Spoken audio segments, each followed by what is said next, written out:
Everyone, good evening. সবাইকে শুভ সন্ধ্যা। আছি মালদ্বীপের কামাদু একটা সুন্দর রেস্টুরেন্টে। এটা হচ্ছে আমাদের কামাদু আইল্যান্ড। তো এই আইল্যান্ডে আমরা মাঝে মধ্যে আসি। এই রেস্টুরেন্টটা অনেক সুন্দর একটা রেস্টুরেন্ট। আর এটা রাতের যে দৃশ্যটা এটা আপনাদেরকে দেখাবো। দেখেন কত সুন্দর দৃশ্য, ডানে বামে চতুর সাইডে। আর আমাদের এখানে বেশিরভাগই এই রেস্টুরেন্টটা হচ্ছে চুদুর, মানে নামটা একটু অন্যরকম শোনাইলো, এটা চুদুর রেস্টুরেন্ট, খুবই ভালো। আর বিচের সাইডে একদম জেটিকেটের সাইডে। আর এখানে প্রচুর বাংলাদেশি চা খেতে আসে, কফি খেতে আসে, এবং এই দেশে নানান রকম জিনিস আছে, হেদিকা বলে, সমোচার মতো এগুলা।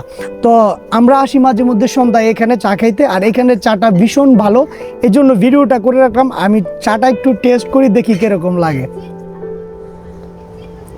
সুপার। তবে যতই সুপার হোক না কেন, বাংলাদেশের গায়ের দুধের চা আর এই কফির চা, এটা দুইটাই পার্থক্য। কারণ আমাদের দেশের চা আপনারা জানেন টঙের দোকানে চা খেলে কতটা স্বাদ লাগে, যেটা বিদেশে না, যদি লন্ডন আমেরিকা গিয়েও খান এতটা স্বাদ লাগবে না যেটা বাংলাদেশে টঙের দোকানে লাগে। তো আজকে এই পর্যন্তই। সবাই ভালো থাকবেন, সুস্থ থাকবেন। আল্লাহ হাফেজ।